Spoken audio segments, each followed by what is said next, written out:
I'm now in the middle of moving, which means packing up all my books, and I wanted to talk about this sewing book. This is the Reader's Digest New Complete Guide to Sewing. Now there is many versions of this available, both updated and vintage, and this is probably the best sewing book, not only for beginners, but for advanced too, because unless you're doing a certain technique all the time, it's really easy to forget what you were doing and get confused and mix up two different techniques. So it is a great reference guide to have in hand.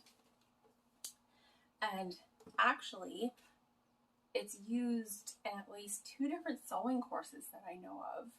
When I was, I can't remember if I was 12 or 13 or whatever, I wanted to take a sewing correspondence class because like my mom and grandmother and aunt had always taught me to sew, but I thought like that learning the way it's done properly without the shortcuts would be a good thing.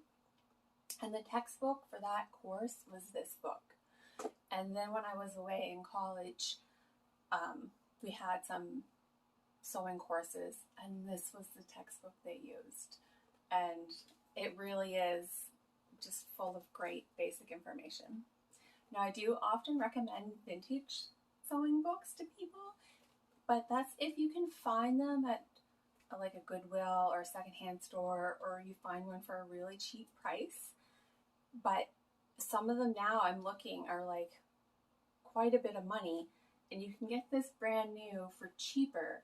So I would recommend getting this. And even with my vintage sewing books, this is still one of my favorite books to come back to. And I am going to try to flip through it to show you all the great reasons on why, if you want to learn to sew, or if you have been sewing and you just want to be able to make things even better, that this is the book you really want. It is really great. Okay, let's see if I can figure that camera angle out. It was originally published in 1976. I don't know if I can get a shot of that you could pause it and read it, but it is a nice little intro. And of course, it starts with the very basics. I think one of the things that makes this book so successful is they're really nice, clear pictures. And it really does start with like sewing needs and fabrics. Let's switch to the back. Let's do this the other way.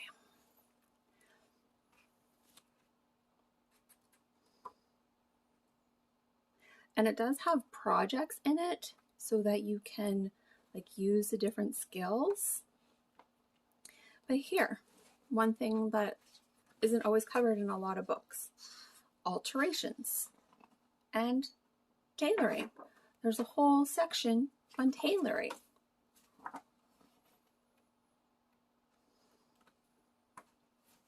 Sections on fastenings. Look, zippers and pattern matching.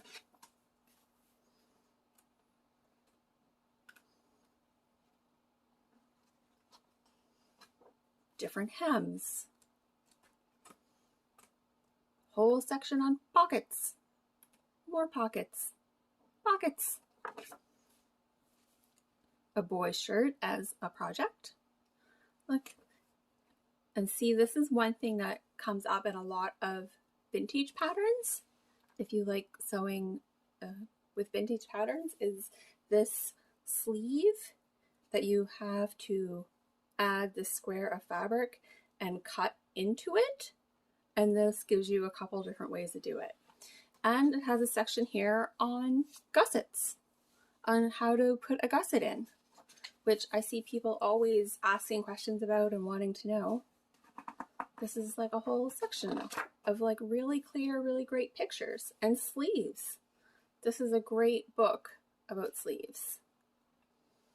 Making belts, which is great if you like vintage dresses. Waistbands. Waistlines. Neckline finishes. neckline finishes. The tailored jacket as a project, neckline finishes.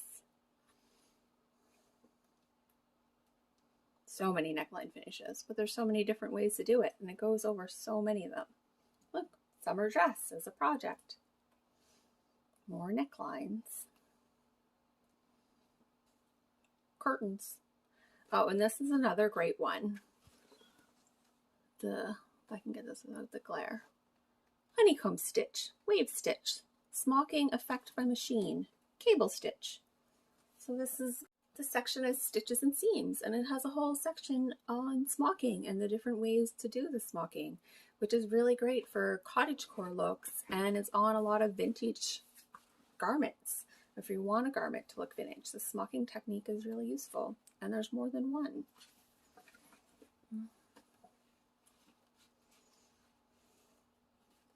See? Shearing, how to shear, which is really popular, especially in summer dresses. How to gather fabric. Pleats, there's whole sections on different pleats. Stitches and seams, so all your different seam finishes.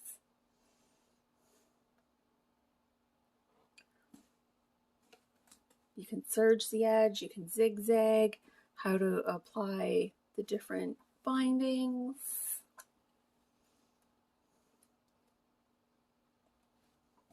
About directional, I thought I seen the thing about directional sewing, which is useful to know.